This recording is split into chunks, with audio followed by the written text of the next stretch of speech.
भाजपचे धुळ्याचे आमदार जयकुमार रावल यांना मंत्रिपदासाठी फोन आला. आपण पाहतो या ठिकाणी कार्यकर्ते त्यांच्या भेटीसाठी नागपूरमध्ये दाखल झालेले आहेत. त्यांना फोन करतायत. राजघराण्यातून रावल साहेब यांचे थेट संबंध आहेत आणि धुळ्यामध्ये पहिल्यांदाच त्यांच्या नेतृत्वामध्ये 5 आमदार भाजपचे निवडून आलेले आहेत. इंग्लंडमधून शिक्षण घेतले त्यांनी, माजी मंत्रीही राहिलेले आहेत. साहेब, कसं वाटतं तुम्हाला? खूप आनंदही वाटतोय आणि खूप जबाबदारीची जाणीव देखील होते. आज आमचा धुळे जिल्हा जो आहे तो भारतीय जनता पार्टीचा विचार मानणारा आहे. आमच्या साऱ्या नगरपालिका, महानगरपालिका, पंचायत समिती, जिल्हा परिषद सगळे आमदार महायुतीचे आहेत.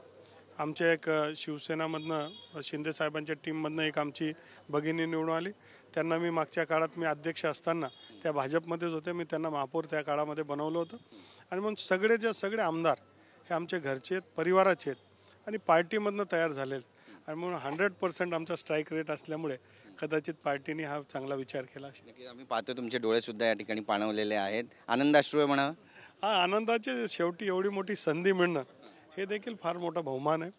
महाराष्ट्रासारख्या एका प्रगतिशील प्रगल्भ राज्यामध्ये ही मोठी संधी मिळणं हे याला भाग्यच लागतं आणि माझं भाग्य मी समजतो की देशाची, राज्याची सेवा करण्याची संधी मला मिळणार आहे. ज्यावेळी फोन आला त्यावेळी प्रतिक्रिया काय होती तुमची? नाही, तसं तर नेत्यांशी बोलणं व्हायचंच. इन जनरल आमचं रोजच्या रोज कामं असतात. पण बावनकुळे साहेबांचा फोन आला आणि त्यावेळेस एक आश्चर्याचा धक्काही मिळाला आणि एक सुखद समाधान देखील मिळालं. फोन आल्यानंतर 1-2 मिनटं विचार करण्यासाठी आणि मग आईवडिलांना, प्रमुख कार्यकर्त्यांना फोन करून असं झालंय, आपल्याला शक्य असेल तर या, अशा प्रकारचा संदेश दिला. नक्कीच. घरच्यांची काय बोलणं झालं यानंतर तुमचं आणि त्यांची प्रतिक्रिया काय होती? परिवार, आता माझे सासरे सुद्धा मध्य प्रदेशमध्ये 8 वेळा आमदार, 1 वेळा खासदार आणि 3-4 वेळा कॅबिनेट मंत्री असल्यामुळे त्याच परिवारातले आमचे सदस्य आहेत. सारेच नातेवाईक वेगवेगळ्या ठिकाणी वेगवेगळ्या पदांवर आहे. आणि म्हणून मी पत्नींना फोन केला. आमच्या आई देखील नगराध्यक्ष होत्या 2 वेळा. आमचे आजोबा देखील आमदार होते. तर हे सगळं परंपरा असल्यामुळे तर त्यांना कळवलं आणि त्यांना आनंदही वाटलं. वडिलांनी सांगितलं होतं की प्रयत्न करत राहायचा, जे काय निरोप येईल, आला तर आनंद, नाही आला तरी आनंद, आपलं काम करत राहायचं. एक लिगसी रावल कुटुंबियाची पुढे घेऊन तुम्ही जाताय, वारसा पुढे नेताय, त्यामुळे मनात किती आनंद आहे आणि किती जबाबदारी आहे तुमच्यावरती. आता जबाबदारी वाढली असं म्हणावं, कारण मागच्या वेळी रोयो होतं, पर्यटन होतं. आता कोणतं खातं अपेक्षित आहे ज्यात तुम्हाला वाटतं की तुम्ही चांगलं काम करू शकाल? आपल्याला माहिती आहे की जवळपास 750 वर्षांचा इतिहास या दोंडाईच्याच्या रावल परिवाराला आहे. आणि मग अनेक पिढ्यांपासून आमचं हे जनतेची सेवा, राज्यकर्ता म्हणून आमची जबाबदारी पिढी दर पिढी आम्ही निभवत असतो. माझ्यावर ही मोठी संधी मिळाली आणि मग काम करत असताना जे काय शक्य होईल ते प्रामाणिकपणे काम करून आपल्या जनतेची सेवा करणं. कारण आमच्या लोकांची पिढ्या दर पिढ्या म्हणजे 5-5, 6-6 पिढ्यांचे संबंध आहेत. आणि मग आपल्या माध्यमातून जे काय चांगलं करता येईल तो करण्याचा प्रयत्न सतत असतो. ज्यावेळेस मला रोजगार हमी मिळाला त्याच्यामध्ये काम केलं, FDA मिळालं त्याच्यामध्ये काम केलं, पर्यटन मिळालं ते काम केलं. आणि जे मिळेल त्याच्यामध्ये राज्याच्या मुख्यमंत्रीच्या नेतृत्वामध्ये चांगलं काम आपण केलं पाहिजे.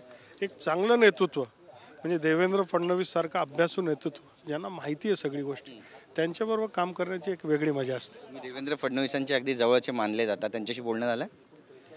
हो, मला फोन आल्यानंतर मी त्यांना फोन केला आणि त्यांचे आभार देखील व्यक्त केले. कारण त्यांच्या टीममध्ये काम करण्याची ही मोठी संधी आहे आणि त्यांच्या अपेक्षापेक्षा चांगलं काम करेल असं मी त्यांना आश्वासित केलं. इंग्लंडमधून तुम्ही ग्रॅज्युएट झालेला आहात, राजकारणामध्ये का आला? कधी विचार आला नाही की राजकारणात काय यायचं, काय करायचं राजकारणात येऊन?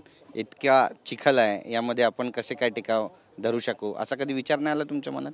नाही, खरं तर मी इंग्लंडला असताना तिथल्या विद्यापीठमध्ये निवडून आलो होतो आणि साऱ्या एशियाचे म्हणजे वेगवेगळे देशांचे लोक तिथे वेगवेगळ्या मोठ्या परिवारातले लोक असतात, ते माझे कार्यकर्ते होते. आज देखील वेगवेगळ्या देशामधनं मला फोन आले, त्यांना ज्यावेळेस TV वर माहीत पडलं.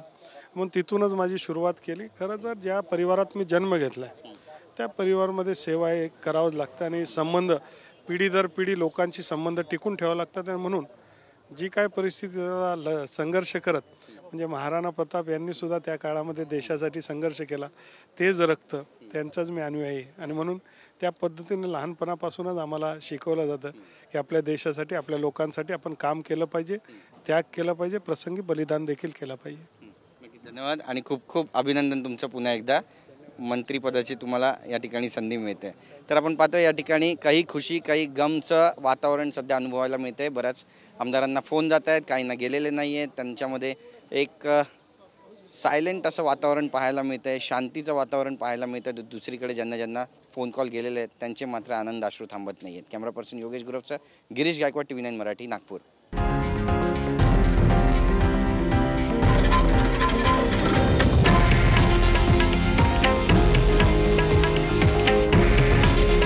हे आहे देशातील नंबर 1 न्यूज नेटवर्क आणि आपण पाहत आहात TV9 मराठी. काळजी तुमची, हित महाराष्ट्राचं.